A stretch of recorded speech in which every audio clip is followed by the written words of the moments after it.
Assalamualaikum warahmatullahi wabarakatuh. Alhamdulillahi rabbil alamin. Wabihi nasta'in ala umuri dunya waddin. Assalatu wassalamu ala sayyidil anbiya'i wal mursalin, sayyidina wa maulana Muhammadin wa ala alihi wa ashabihi wa dzurriyyatihi wa man tabi'ahum bi ihsanin ila yaumiddin. Amma ba'du, Bapak dan Ibu, saudaraku semuanya, mari kita senantiasa bersyukur kepada Allah Subhanahu wa taala karena Allah selalu memberikan karunia di sepanjang hidup kita dengan jumlah yang tak terhingga banyaknya, yang kita tidak mungkin mampu menghitungnya. Kita harus merasakan nikmat yang sangat besar ketika kita dikehendaki oleh Allah untuk bisa sholat berjamaah. Banyak faktor yang menjadikan kita bisa sholat berjamaah ini. Kadang musolanya ada, kitanya nggak pengen berangkat. Kadang kita pengen berangkat, nyari musola nggak dapet. Kadang nemu musola, kita pengen berangkat, temen jamaahnya nggak ada. Banyak faktor yang menyebabkan sehingga kita bisa sholat berjamaah semacam ini. Sering saya sampaikan, sampai kapan sih kita akan sholat jamaah itu? Ya sampai mati. Sampai kita tidak mampu bergerak dari rumah menuju ke tempat sholat.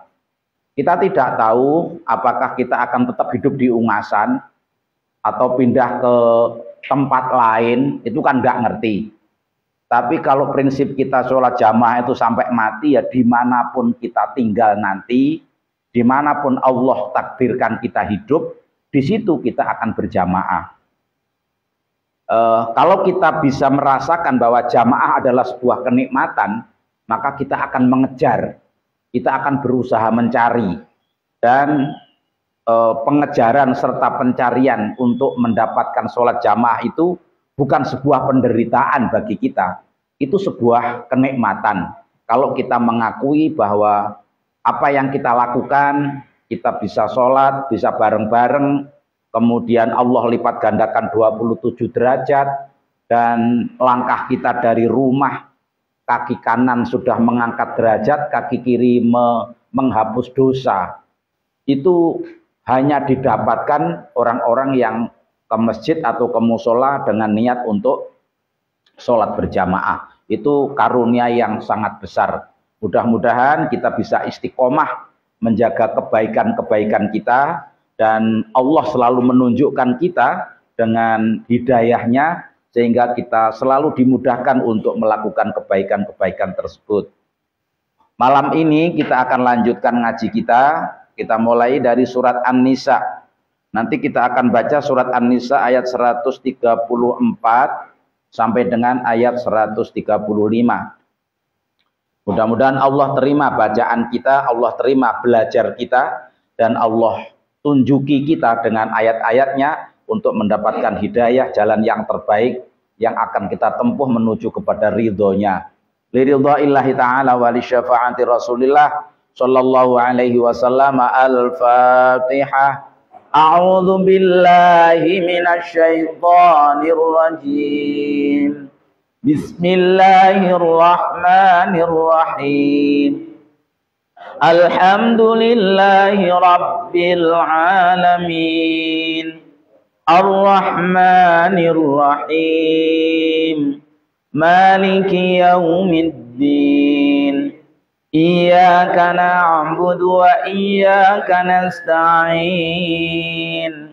Ihdinas siratal mustaqim. Siratal ladzina an'amta 'alaihim ghairil maghdubi 'alaihim waladdallin. Amin. A'udzu billahi minasy syaithanir rajim. Man kana yuridu thawabad dunya fa'indallahi thawabud الدنيا والآخرة وكان الله سميعا بصيرا يا أيها الذين آمنوا كونوا قوامين بالقسط شهداء لله ولو على أنفسكم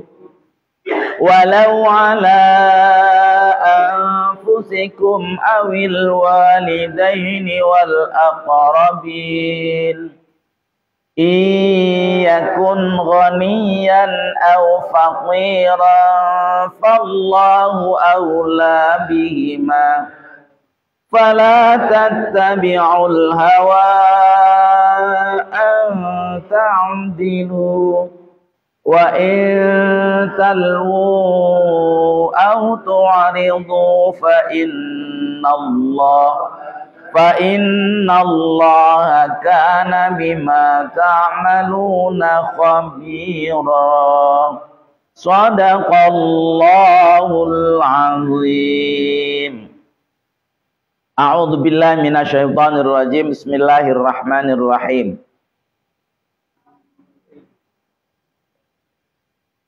Man kana yuridu thawabad dunya fa indallahi thawabud dunya wal akhirati. Man siapapun orang, karena yang orang itu yuridu menghendaki thawabud dunya pahala duniawi. Barang siapa yang berbuat ingin dapat dunia. Thawabud dunya bahasa Allah dengan menyebut pahala dunia. Artinya ingin dapat balasan yang bersifat duniawi. Nanti di ayat yang lain di surat Al-Isra itu Allah menyebut mangkana yuridul ajilata. Barang siapa yang ingin dibalas dengan cepat. Itu maksud ajilah, dibalas cepat, itu juga maksudnya dunia. Kalau ayat ini lebih tegas. Jadi siapa yang berbuat, melakukan sesuatu, tapi hanya ingin dibalas dunia.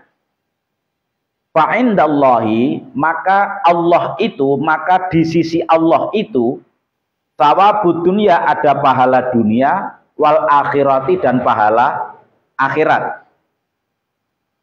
Ditafsirkan oleh Imam Nawawi ayat ini, man kana, barang siapa yang orang itu yuridu menginginkan, bi'amalihi dengan perbuatannya manfaatat dunia, menginginkan kemanfaatan duniawi.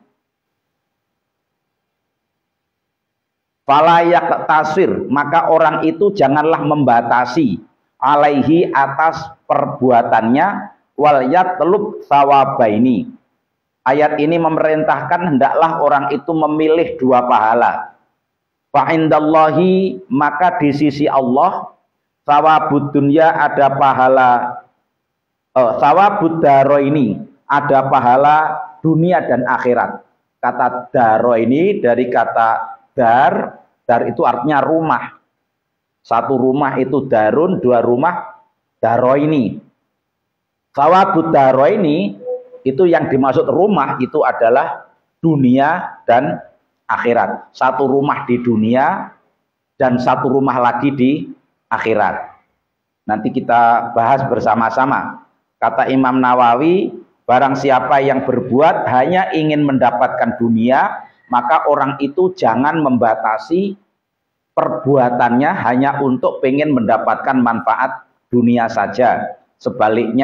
Sebaiknya melalui ayat ini Allah menjanjikan bahwa orang yang berbuat dunia itu tidak hanya mendapat dunia, tapi dia akan mendapat dunia dan akhirat. Wa ala hadzat taqdir wa qala al-Fakhrur Razi, dan Imam al-Fakhrur Razi berkata, takrirul kalami, ketetapan firman ini atau ketetapan kalam ini, fa indallahi thawabud dunya wal akhirati, ada pahala dunia dan pahala akhirat, lahu bagi orang tersebut in aradahullahu ta'ala, jika dia dikehendaki oleh Allah Ta'ala. Wa ala hadat takdir, maka berdasarkan penjelasan ini, ya ta'allaqul jaza'u bisyarti, seseorang itu akan dibalas perbuatannya berdasarkan syarat tertentu. Wa qala Ibnu Abbas berkata, man kana yuridu manfaatad dunya bi amalihi, barang siapa yang menginginkan manfaat dunia bi amalihi dengan perbuatannya, alladzi iftaradahu Allahu alaihi, yang perbuatan itu difardukan oleh Allah atasnya, fal ya'mal, maka hendaklah dia mengerjakannya lillahi, semata-mata karena Allah. Fa inna thawabad dunya wal akhirati, karena sesungguhnya pahala dunia dan pahala akhirat itu biadillahi, ada di tangan Allah. Ai fa innal aqila, sesungguhnya orang-orang yang berakal, yatlubu thawabal akhirah, orang yang berakal itu memprioritaskan pahala akhirat dulu, hatta yaksulalahu dzalika, sampai orang itu berhasil mendapatkan pahala akhiratnya. Wa yaksululahu thawabud dunya, kalau dia serius mencari pahala akhirat, otomatis dia akan mendapatkan pahala dunia pahala dunia ala sabilit tabu'i, dengan cara yang otomatis, dengan cara yang mengikuti. Itu penjelasan Ibnu Abbas. Jadi penjelasannya begini. Di ayat 200 surat Al-Baqarah, ya, Al-Baqarah dulu. Itu ada ketika Allah menjelaskan tentang orang yang pergi ke Mekah, lalu dijanjikan bahwa beberapa tempat di Mekah itu adalah tempat yang mustajab, tempat yang sangat dikabulkan doa. Jadi ada Masjidil Haram, ada Multazam, ada Maqam Ibrahim, ada Hijir Ismail, banyak tempat-tempat di Mekah yang kalau kita berada di Arafah, ya Arafah itu mustajab. Kemudian kita berada di Musdalifah itu juga mustajab. Tetapi Allah menyebut di ayat 200 itu, wa minan nasi may yaqulu rabbana atina fid dunya wa ma lahu fil akhirati min khalaq. Banyak orang yang fokusnya ketika meminta, itu ternyata yang diminta itu hanya dunia. Jadi yang punya utang, ya minta utangnya lunas.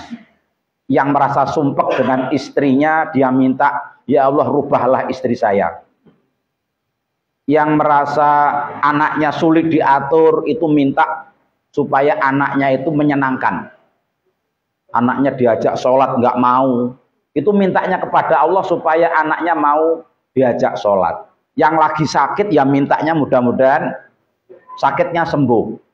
Jadi ada orang yang berdoa jauh-jauh datang ke sana, fokusnya itu nyari dunia.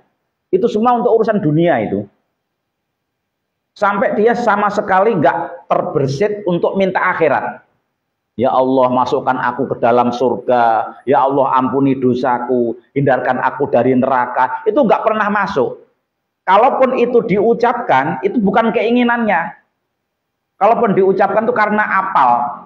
Rabbana atina fid dunya hasanah wa fil akhirati hasanah. Itu doa yang minta akhiratnya itu bukan doa karena minta akhirat, tapi karena apal, saking apalnya. Tapi kalau disuruh, kan ada tuh dulu iklan ya, ada iklan jin gitu, kamu minta apa gitu kan. Jadi seakan-akan ketika kita ada di Mekah, itu Allah nawari kita, kamu minta apa? Ternyata kebanyakan itu orang mintanya dunia. Jadi yang Allah sebut, wa minan nasi may yaqulu, di antara kebanyakan manusia itu fokus mintanya, itu minta dunia. Kadang-kadang mintanya juga yang aneh-aneh itu dunianya itu. Udah jelas IQ-nya rendah itu minta cerdas. Udah jelas nggak ganteng itu minta ganteng. Padahal yang sudah Allah ciptakan itu ya udah yang terbaik bagi dirinya itu kan. Dia saja yang nggak tahu bahwa dunia itu perlu orang seperti dia. Nggak ganteng itu penting gitu ya. Karena perlu keseimbangan kan dunia itu.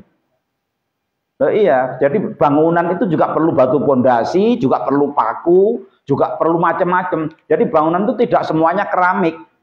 Memang keramik itu indah, tapi kan masanya terakhir itu kan. Walaupun tampil terus dia, tapi kan nggak mungkin keramik tok isi bangunan. Makanya kadang-kadang kita itu kebagian pasir juga. Jadi kalau kita kebagian yang hitam jelek di dalam nggak kelihatan itu ya kita memang bagian pasir. Jangan minta jadi keramik, itu udah bagus jadi pasir itu. Karena itu menjadi bagian dari kelengkapan dunia, kelengkapan yang besar dalam ciptaan Allah yang sempurna. Lalu di ayat berikutnya baru Allah berfirman, wa minhum may yaqulu rabbana atina fid dunya hasanah wa fil akhirati hasanah wa qina adzabannar. Ada di antara mereka yang punya ilmu dan punya kesadaran sehingga mereka minta dunianya diberikan kebaikan. Dunia yang baik itu adalah dunia yang bisa mengantarkan akhirat. Harta yang baik itu harta yang menyelamatkan di akhiratnya. Istri yang baik itu istri yang bisa menyelamatkan suami di akhiratnya. Jadi kalau suami punya istri yang bikin istighfar tiap hari, itu bagus. Jadi setiap hari itu suaminya astagfirullah, astagfirullah gitu kan. Jadi ingat Allah terus karena ngelihat istrinya. Ya kita harus husnudzon lah. Ya ini berarti kan cara Allah untuk ngangkat derajat kita. Dengan kita begitu maka kita banyak berzikir, banyak istighfar, banyak sholawat. Nah, ayat ini itu menggambarkan sama dengan itu. Nanti kalau di surat Al-Isra itu yang Allah sebutkan mangkana yuritul ajilata ajalna lahu fiha man nasya uliman nuridu. Barang siapa yang menginginkan untuk mendapatkan dunia dari pekerjaannya, aku akan berikan bagi orang yang aku kehendaki. Jadi orang yang pengen kaya, Allah bikin kaya dia. Jika Allah menghendaki, tapi masing-masing itu sudah ada takarannya. Nanti ada orang yang ditakar oleh Allah dengan takaran dunia yang banyak, padahal dia nggak melakukan kesibukan seperti orang lain yang hartanya banyak.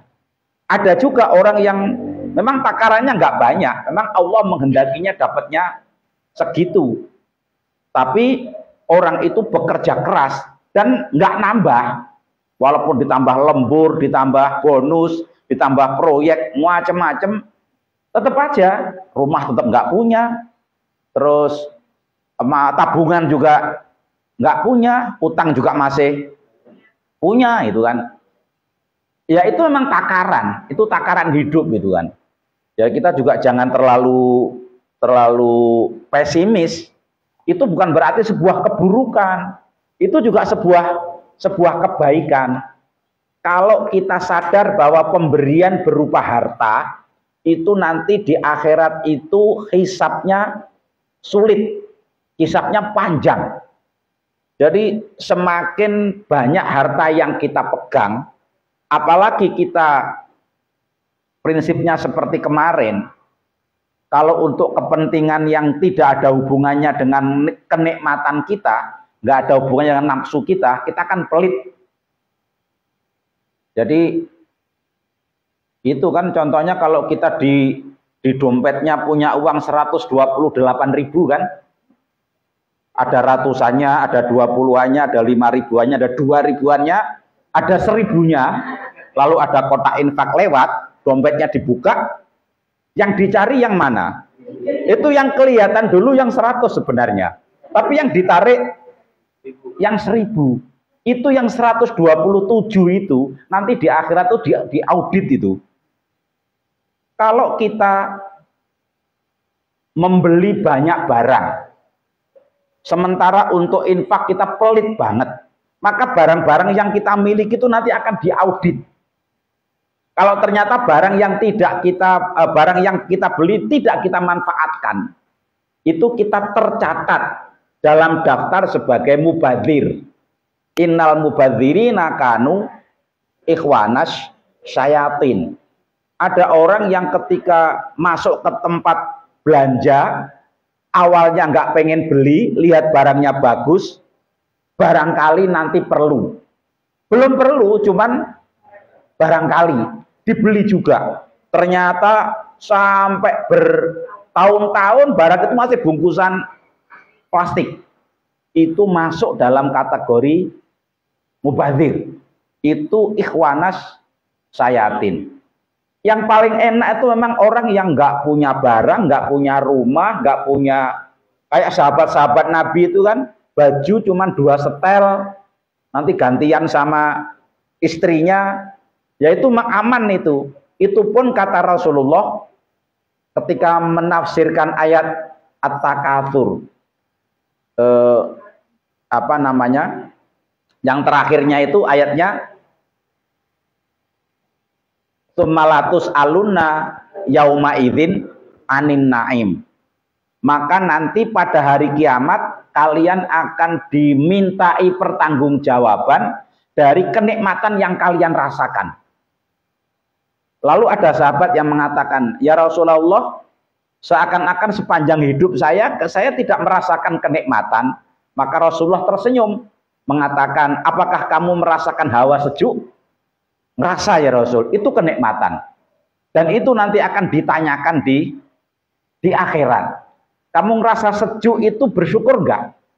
Kamu ngerasa sejuk itu ingat Allah apa enggak? Itu aja ditanyakan. Nah, ketika kita nyadar kayak gitu, maka ya wajar ya. Kenapa orang yang menjelang ajal ketika malaikat sudah datang, nanti kita semuanya ngalami itu. Cuman orang lain nggak ada yang tahu. Itu kan dialog-dialog ruhani yang orang hidup nggak tahu, tapi orang yang mau mati itu menjalani. Itu kan kalau Al-Quran menggambarkan ketika malaikat sudah datang, orang itu semuanya menjerit. Yang jeritan itu memang tidak didengar, tidak harus teriak-teriak karena kesakitan ya. Tetapi dia menjerit karena meminta kepada Allah, laula akhartani ila ajalin qarib fa asaddaqa wa akum minas sholihin. Bisa enggak ajalku ini ditunda sebentar, qarib, sebentar aja. Untuk apa? Fa asaddaqa, saya akan sedekah. Kenapa? Karena pada saat itu mata begitu tajam, penglihatan itu tajam. Apa yang sebelumnya diinformasikan oleh Al-Quran, itu kita kan nggak bisa membayangkan. Apa benar sih kalau orang punya uang nggak diinfakkan, itu nanti akan membuat celaka hidupnya? Itu kan nggak nalar kita, nggak paham itu kan. Ternyata begitu kita mau mati, yang mempersulit hidup kita di alam sana, itu adalah harta yang kita miliki. Maka dia pengen menunda sebentar hidupnya, harta yang ada sedikit di rumah, itu pengen disedekahkan semua. Wa akum minas sholihin, dan waktu sebentar itu akan saya gunakan untuk menjadi orang baik. Karena dia menyesal sekali, kenapa sepanjang hidupnya dia tidak banyak berbuat kebaikan. Punya waktu 24 jam untuk membaca Al-Quran yang setengah jam saja, itu nggak sempat. Kalau ditanya mesti alasannya repot. Kalaupun ada yang menjalani, itu waktunya dipilih waktu sisa. Pokoknya untuk Allah dikasih yang sisa-sisa. Udah sholat? Belum ada waktu. Udah ngaji? Belum ada waktu. Itu orang yang menjelang ajal, itu dia tidak ingin menunda-nunda waktu. Waktu yang sebentar pun itu pengen dipakai untuk melakukan kebaikan. Apa yang kita bicarakan tentang dunia yang begitu berat tadi, itu adalah orang yang hidupnya semata-mata fokusnya hanya untuk dunia.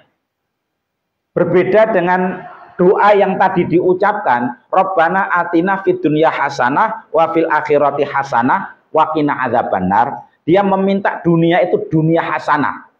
Dunia hasanah itu bukan yang uangnya banyak, rumahnya bagus, pangkatnya tinggi, tabungannya banyak. Bukan. Tapi hasanah itu apapun yang dimiliki membuat dia makin dekat kepada Allah. Itu namanya hasanah. Istri yang hasanah tidak harus namanya hasanah. Tapi istri yang hasanah, istri yang bisa mendorong suaminya untuk beribadah kepada Allah. Kalau suami dekat dengan Allah, insya Allah itu aman itu. Nggak mungkin suami akan khianat. Karena khianat itu melawan aturan-aturan Allah. Jadi fit dunia hasanah itu jangan disalahartikan berarti dunianya mewah. Bukan mewah. Karena banyak kemewahan yang tidak hasanah. Banyak tambahan harta yang tidak hasanah. Banyak tambahan pangkat yang tidak hasanah. Banyak tambahan ilmu yang tidak hasanah. Koruptor itu nggak ada yang nggak cerdas. Ada nggak koruptor orang bodoh?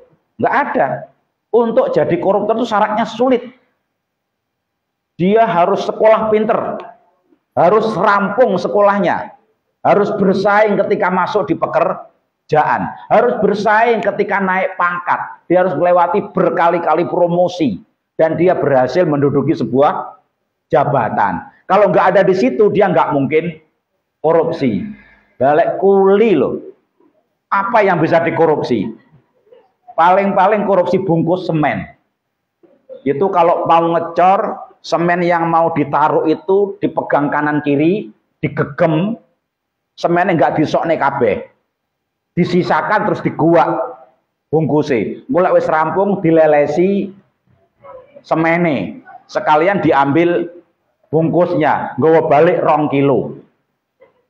Lo ada, kuli juga punya kesempatan korupsi. Mau coba? Tak kasih tahu tadi itu caranya. Kalau mau korupsi, paling-palingan korupsi paku.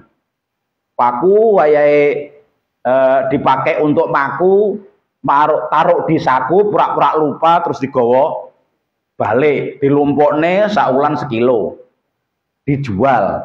Itu korupsinya kuli. Atau paling-paling ya korupsi waktu.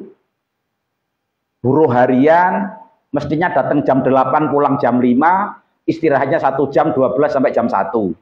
Datangnya jam 8:30, datang rokokan dulu, habis rokokan dandani geraji, ngikir geraji sampai jam 9:30. Bar ngono mulai kerja, rokokan. Itu ya korupsi, itu korupsinya kuli. Tapi kalau ditangkap yang ditangkap KPK itu nggak ada yang bodoh itu.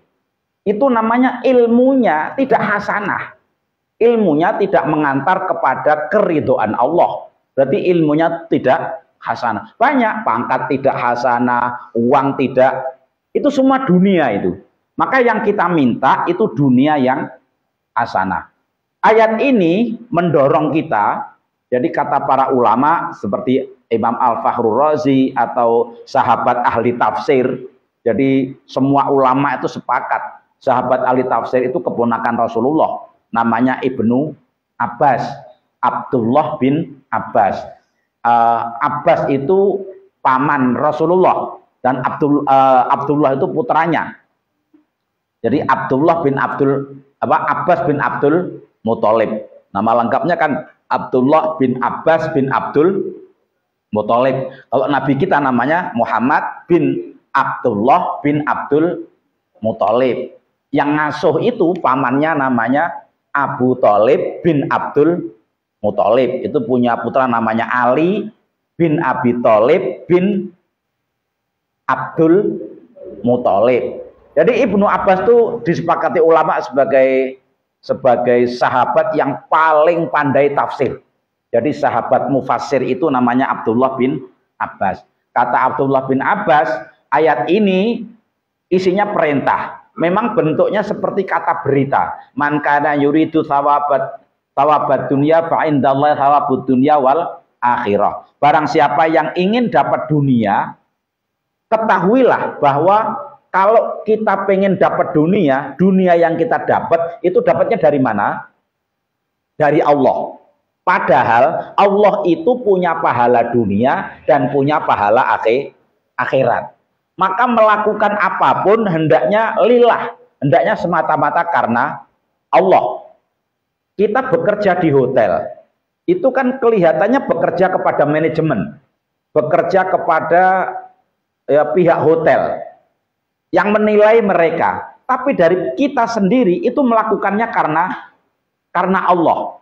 Apa yang membedakan? Kalau kita melakukannya karena Allah, ketika ada yang bertentangan dengan aturan Allah, kita tolak. Misalnya ketika kita bekerja sebagai engineering, kemudian tiba-tiba ada apa namanya? Kalau engineering itu apa? Dapatnya apa namanya? Dapatnya bonus itu. Gak enak ya. Jadi kalau misalnya kita di engineering, disuruh betulin pintu kamar. Terus ketika lagi betulin pintu kamar, itu ada tamu, terus bilangin kita, "Mas, kalau pintunya sudah jadi, tidur aja sama saya. Tak gaji dah." Kerja di hotel gajinya nggak seberapa, tidur sama dia gajinya malah banyak. Jadi gigolo umpamanya. Kalau kita melakukan pekerjaan itu karena Allah, kita pasti nolak. Tapi kalau kita mengerjakan itu karena dunia, memang yang dicari memang dunia, pasti kita gampang tergoda. Jadi kalau ada hal yang membuat hasilnya makin banyak, kita suka nggak peduli apakah itu halal ataukah haram. Jadi kalau berjualan barang yang berkualitas, itu kan biasanya labanya kecil karena pakai modal atau pakai bahan yang asli.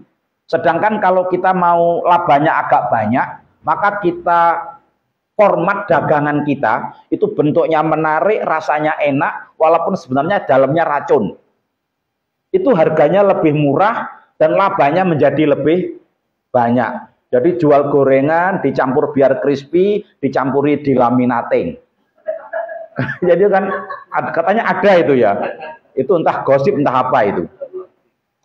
Jadi katanya yang digoreng itu plastik gitu ya.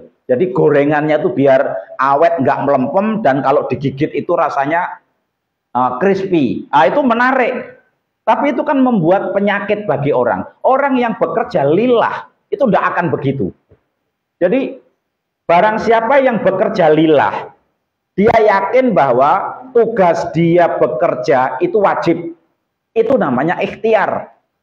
Melakukan pekerjaan itu wajib hukumnya. Laki-laki itu tidak bekerja itu haram. Laki-laki itu walaupun istrinya mapan itu bukan mapan turu. Istrinya itu sudah punya gaji yang cukup, itu tidak boleh. Laki-laki itu haram kalau dia ungkang-ungkang karena mengandalkan istrinya. Apalagi ada yang dipolitisir itu kan, kawin 3, itu semua dikirim ke Hong Kong. Yang ditinggal di rumah 1, yang 2 dikirim ke Hong Kong, dapat 2 tahun, 1-nya dikirim, 1-nya ditarik. Itu uangnya ngumpul itu. Itu haram itu. Laki-laki yang tidak bekerja, maka kata Rasulullah, untuk laki-laki ada dosa yang tidak pernah diampuni dengan istighfar, dengan sholat, dan ibadah-ibadah lain, dan hanya akan terampuni dosanya dengan cara bekerja. Jadi laki-laki itu ada dosa yang cara diampuni dosa itu dengan cara bekerja. Yang ini disimpulkan ya, laki-laki kalau tidak bekerja itu haram. Apapun yang mampu dia lakukan, lakukan. Nah, ketika bekerja itu tujuannya bukan untuk dapat dunia. Kalau Allah menghendaki, Allah itu bisa kok memberikan dunia tanpa orang itu bekerja. Seperti Allah memberi rezeki kepada cicak, yang dimakan itu nyamuk. Cicak itu tidak perlu ngejar-ngejar nyamuk, karena cicak cukup diam aja di tempat, nanti nyamuknya datang. Seperti bayi, bayi itu tidak perlu bekerja apa-apa, tidak perlu punya keterampilan, tidak perlu ngomong minta makan, ngomong aja enggak, diam saja, nanti makanannya datang sendiri dan sesuai dengan kebutuhan, bergizi lagi makanannya. Itu bayi. Makanya bayi tidak kena khitab harus bekerja, tapi soal rezeki itu pasti diberi semua oleh Allah. Ini menggambarkan bahwa pekerjaan itu nggak ada hubungannya menurut bahasa iman itu dengan rezeki.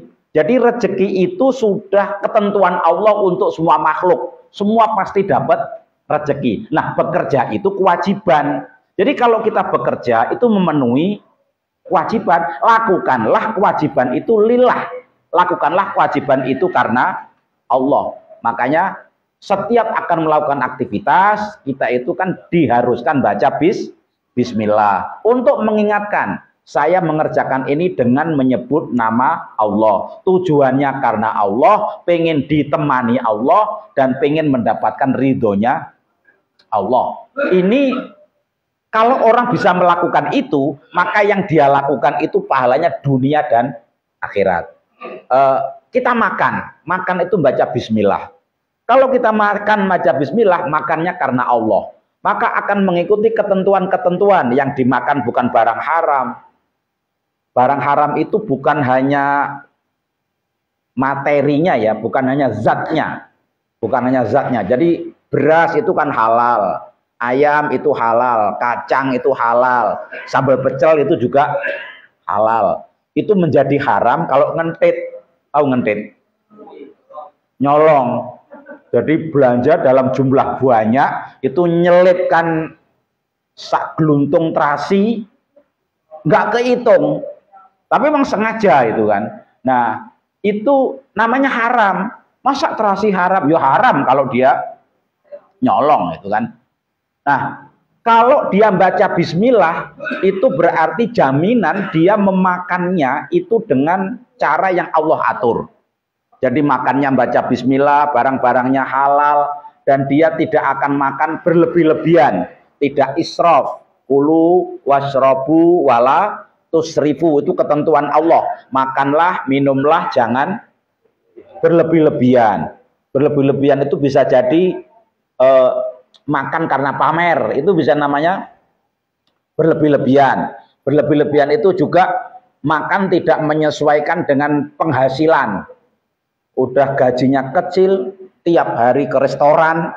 Nah, itu namanya berlebih-lebihan.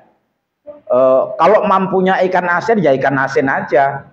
Nggak usah malu gitu kan. Itu namanya tidak israf, tidak berlebih-lebihan. Nah, kalau berlebih-lebihan, itu makannya baca bismillah, itu bismillahnya palsu. Bismillahnya tidak asli. Dia mengatakan lillah itu bohong. Maka untuk mengatakan lillah berarti dia harus punya ilmunya, punya aturan-aturan yang dia ikuti, ilmu tentang aturan yang harus dia ikuti, yang itu memang diatur oleh Allah Subhanahu wa taala, barulah dia akan mendapatkan pahala dunia. Apa pahala dunianya? Dengan makan maka kita kenyang. Kita sehat. Dengan makan kita punya energi untuk berbuat. Dan ada pahala akhiratnya. Makan itu digaji oleh Allah, diganjar oleh Allah. Seperti sahabat yang bertanya, kamu juga dihitung ibadah, kata Rasulullah, ketika kamu meromantisi istrimu. Jadi kamu ngerayu istrimu, pegang tangannya, tidur bareng, itu kamu diberi pahala. Ada sahabat yang protes, ya Rasulullah, kok bisa orang bersenang-senang dengan istrinya, itu kan hawa nafsu, kok dapat pahala? Kata Rasulullah, karena Allah membandingkan jika yang kamu perlakukan itu bukan istrimu. Bayangkan kalau yang kamu perlakukan itu wanita yang diharamkan atau yang tidak dihalalkan, maka kamu akan menerima dosa. Maka kalau yang dihalalkan, kamu akan mendapatkan pahala. Itu yang namanya lillah.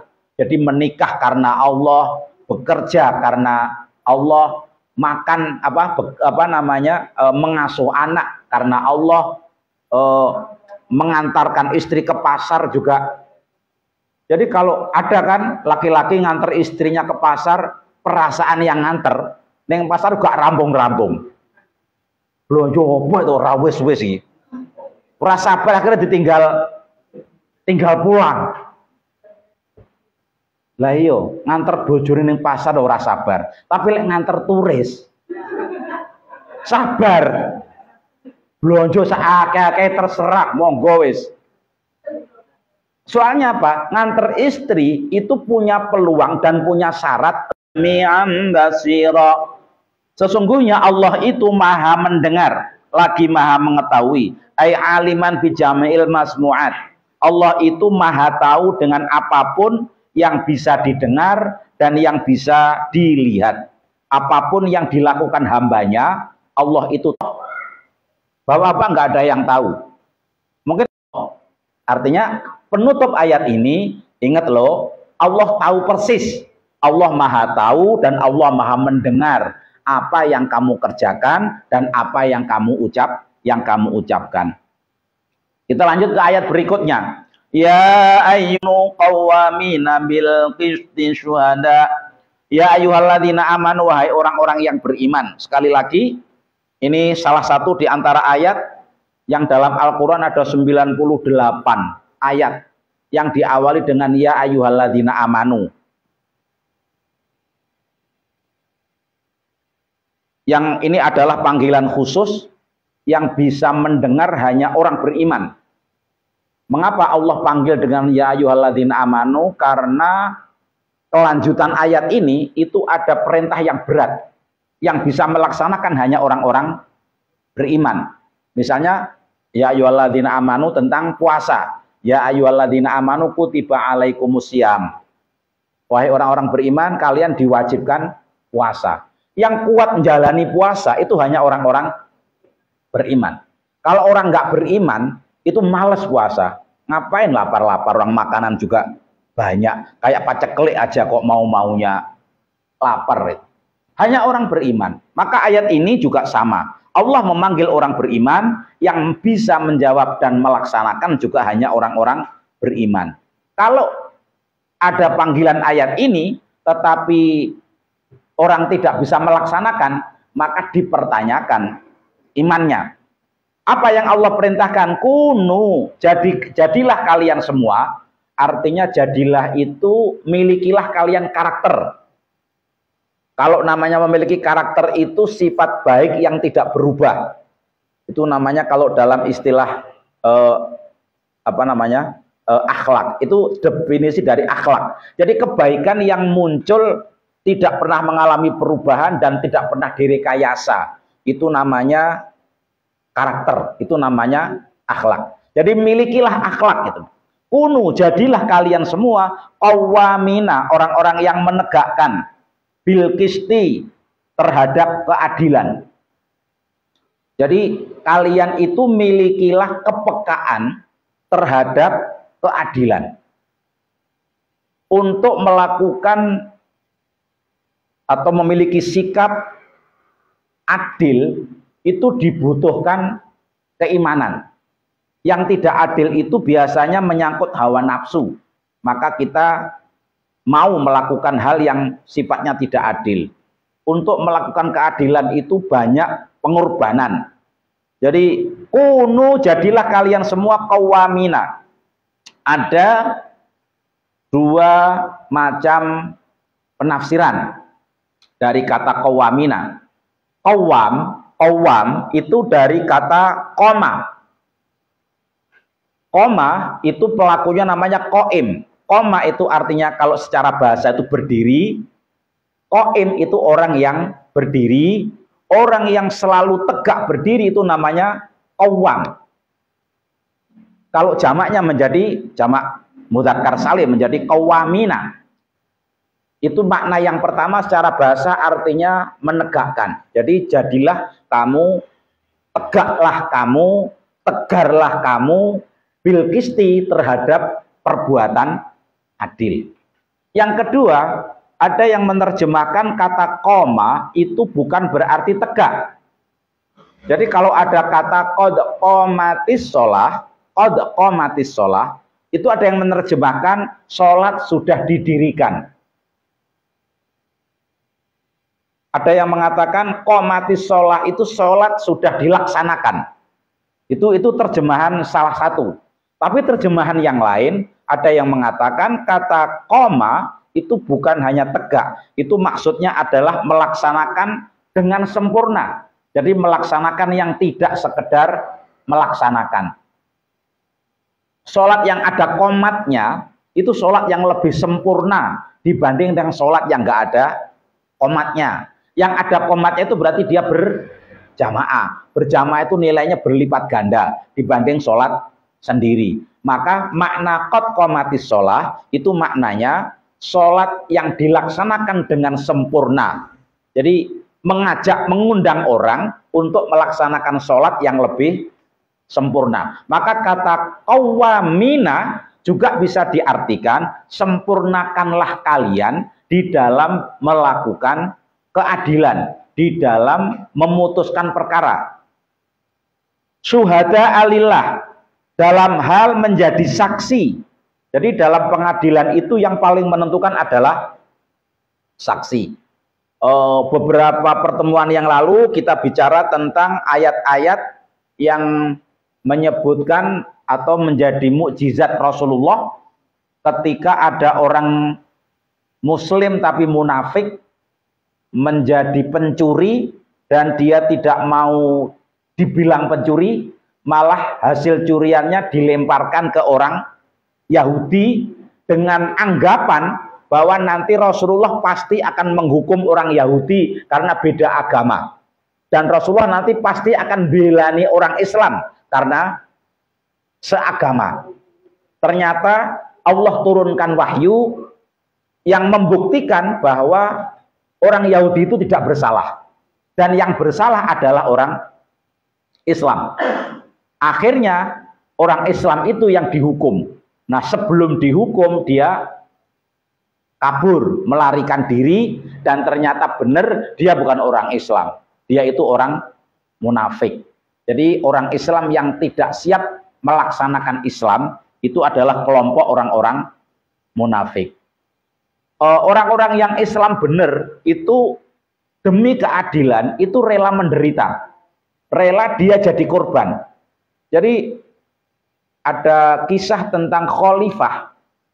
Jadi khalifah Umar bin Khattab, kalau Ali bin Abi Thalib itu ya, yang bersengketa dengan orang Yahudi dalam soal baju perang.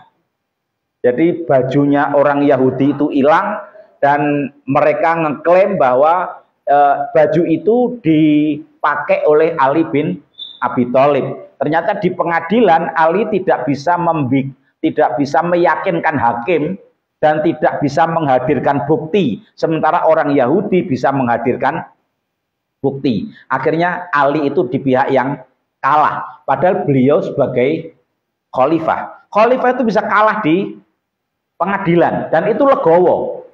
Ya karena memang diakui pengadilan itu pengadilan manusia. Pengadilan manusia itu tidak bisa memutuskan kecuali berdasarkan bukti dan saksi. Maka saksilah yang paling menentukan. Ada orang yang sebenarnya salah, tapi dia membayar saksi, itu bisa bebas dari kesalahan. Ada orang yang sebenarnya benar, tapi dia tidak memiliki saksi yang kuat, maka dia bisa kalah. Jadi yang benar jadi salah, yang salah bisa jadi benar. Maka saksi ini menjadi penentu. Maka Allah firmankan, kamu harus punya kepekaan untuk menegakkan keadilan. Syuhada alillah, dan menjadi saksi semata-mata karena Allah. Aikunu mubalighina fi ikhtiyaril adli. Jadilah kalian orang-orang yang serius di dalam mencapai keadilan. Wafil ihtirazi anil juri, dan kalian harus menghindari sejauh-jauhnya dari berbuat curang. tuqimuna syahadatikum liwajhillah. Kalian harus melaksanakan dengan baik kesaksian kalian semata-mata karena ingin mendapatkan ridhonya Allah, kama umirtum bi iqamatiha, sebagaimana kalian telah diperintahkan untuk menegakkannya. Walau ala anfusikum, walaupun sikap adilmu itu, sikap jujurmu itu ala anfusikum, memberi madorot. Jadi ada Allah, ada li. Kalau pakainya Allah itu biasanya sesuatu yang memberatkan. Kalau pakainya li, sesuatu yang menguntungkan. Kalau pakai Allah itu yang merugikan, yang memberatkan, yang menyakitkan, itu biasanya pakainya Allah. Ayat ini menggunakan walau ala anfusikum, walaupun akibat kesaksian itu memberatkan diri kalian sendiri, awil walidaini, atau memberatkan orang tua, wal akrabina, dan memberatkan kerabat. Jadi walaupun akhirnya akibat dari putusan yang jujur tadi, itu yang jadi korban adalah orang tua.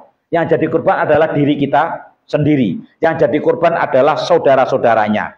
Ay walau kanati syahadatu.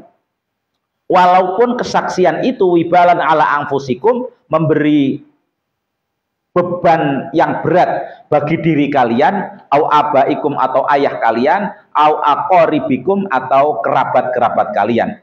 Iyakun ghaniyan, jika yang kamu saksikan adalah orang kaya, au fakiron, atau orang miskin. Ada orang yang berubah sikap ketika menjadi saksi, karena yang disaksikan itu orang kaya. Kira-kira mengharapkan apa? Ia mengharapkan bayaran. Jadi ketika dia pengen dibayar, maka dia mau berbohong dalam menjadi saksi. Ketika ada tabrakan, ada mobil nabrak motor, jatuh, orangnya pingsan, kita ada di sampingnya, terus kita menjadi saksi. Jelas itu yang salah adalah mobilnya. Terus pihak mobil ada yang turun mendekati kita, Pak, mau minta tolong ya, datang ke kantor polisi jadi saksi. Ini saya nggak salah kok, motornya aja tadi yang ngawur itu. Nah, karena yang minta itu dengan baik hati dan menjanjikan amplop yang ada isinya, nah akhirnya kita datang ke kantor polisi sebagai saksi, dan kita mau karena yang minta itu orang kaya. Itu nggak boleh. Jadi jangan menjadi saksi karena kekayaan, au fakiron, atau karena dia fakir. Kira-kira kalau fakir itu karena apa? Kasihan. Jadi ada pencuri, ketangkep, kita saksinya. Jelas dia yang nyolong. Itu aku kok ramentolo, wong melarat, wong penjara. Itu sudah miskin, sudah sengsara. Biasanya kita itu suka memaafkan orang miskin ketika dia melakukan kesalahan. Jadi dimaklumi kalau orang miskin itu nyolong ember ning ngarep omah itu ya. Seakan-akan dimaklumi kalau orang miskin. Itu nggak boleh. Nggak boleh memaklumi orang yang berbuat salah karena kemiskinan. Jadi ini namanya prinsip menegakkan keadilan. Apakah dia kaya, apakah dia miskin, ketika kita harus menjadi saksi, maka kita harus bersaksi dengan sebenarnya. Itu namanya menjadi saksi karena Allah. Tentang kaya dan miskin itu, fallahu aula bihima, maka sungguhnya Allah lebih mengetahui tentang mereka berdua. Jadi apa yang maslahat bagi orang kaya dan apa yang maslahat bagi orang miskin. Kalau orang kaya terus-terusan dilindungi dalam kejahatannya, maka dia semakin berpeluang untuk melakukan kejahatan. Dia makin banyak melakukan kejahatan karena saksi bisa dibeli. Kalau orang miskin, dengan kemiskinannya kita tolong dengan kesaksian kita, maka dia tidak akan sadar dengan kejahatannya karena kita melihat kemiskinannya. Aiyakunil masyhudu alaihi ghaniyan. Apabila orang yang disaksikan itu orang kaya, au fakiran, atau orang miskin, fala taktumu syahadata. Janganlah kalian menyembunyikan kesaksian. Imma litolabi ridul ghani, bisa jadi orang itu ingin mendapatkan ridhonya orang kaya, au litarahumi alal fakiri, atau untuk menyayangi orang-orang yang fakir. Wallahu aula bi umurihima, Allah lah yang lebih berhak dan lebih mengetahui nasib orang-orang kaya atau orang miskin tersebut, wa masolihima, dan kemaslahatan mereka berdua. Wa fi qiraati Ubay, Imam Ubay membaca ayat ini fallahu aula bihim. Kalau kita aula bihima, Imam Ubay membaca fallahu aula bihim. Wa huwa imma raji'un ila qaulihi awil walidaini. Bisa jadi berqiraah beliau itu dikaitkan ayatnya dengan kata al-walidaini wal aqrabin. Au raji'un ila jinsil ghani, atau dikembalikan kepada jenisnya kekayaan, wa jinsil fakiri, dan jenisnya kefakiran. Wa qara Abdullah, sementara Imam Abdullah membaca iyakun ghaniyun au fakirun.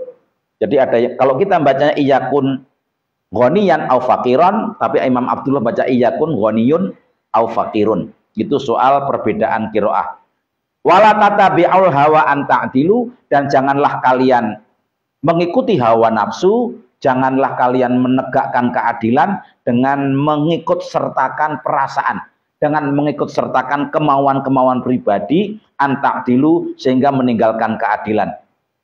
Wa in talu auto aridu, maka apabila kalian memutarbalikkan fakta, auto aridu, atau kalian berpaling, artinya tidak mau menjadi saksi dari sebuah kebenaran, fa innallaha kana bima ta'maluna khabira, maka sesungguhnya Allah itu maha mengetahui dengan apapun yang kalian kerjakan. Makna akhir dari ayat ini adalah keadilan itu tergantung saksi, dan saksi itu ada di tanganmu. Maka ketika kamu berpeluang menjadi saksi, maulah kamu menjadi saksi. Kalau kamu tidak mau menjadi saksi, Allah maha tahu bahwa keadilan itu tidak tegak gara-gara kamu. Jadi jangan sampai keadilan itu tidak tegak, orang itu nggak berani menegakkan keadilan gara-gara kita nggak berani bersikap adil. Akan banyak kaitan ayat ini dengan kehidupan sehari-hari. Kita biasanya ya jadi orang itu nyari selamat. Ketika berkaitan dengan nyari selamat itu, kita biarkan kedoliman di mana-mana. Kita biarkan orang lain berbuat tidak adil. Kita biarkan orang tertindas. Atau kita biarkan orang-orang jahat karena kemiskinannya dan melakukan kejahatan seenaknya. Dan itu bukan ajaran Islam. Allah memerintahkan supaya kita punya kepekaan, punya kepedulian semampu kita. Kita punya cara bagaimana menyalurkan keadilan. Maka memang dalam hidup bersama, dalam bermasyarakat, bernegara, memang yang paling sulit itu adalah menegakkan keadilan. Jangankan sak negara, kita punya anak 3, itu kalau ditanya, anak itu merasa enggak diperlakukan dengan adil. Ada anak yang merasa bapakku itu enggak adil sama saya. Bapakku itu membeda-bedakan anaknya. Orang serumah saja, yang anak sendiri, orang tua sudah merasa berbuat adil. Ternyata anaknya enggak merasa diperlakukan dengan adil. Oleh karena itu, kita harus banyak istighfar. Kita banyak minta ampun kepada Allah. Mudah-mudahan dengan ayat ini, kita diberikan kekuatan, diberikan kesadaran untuk bisa amar ma'ruf nahi mungkar, menegakkan keadilan, dan berani menjadi saksi. Semua yang kita lakukan itu semata-mata ingin mendapatkan ridhonya Allah Subhanahu wa Ta'ala. Demikian yang dapat kita pelajari dari ayat 134, 135 surat An-Nisa. Mudah-mudahan umur kita masih panjang, kita diberikan kesempatan, kekuatan untuk terus mempelajari ayat berikutnya, dan mudah-mudahan Allah terus menambahkan hidayah kepada kita melalui ayat-ayat yang kita baca. Kita akhiri bersama dengan bacaan hamdalah, istighfar, dan doa kafarah majelis. Alhamdulillahirabbil alamin. Astaghfirullahaladzim. Subhanakallahumma wa bihamdika asyhadu an la ilaha illa anta astaghfiruka wa atubu ilaik. Wallahu a'lam bishawab. Saya mohon maaf kurang lebihnya. Assalamualaikum warahmatullahi wabarakatuh.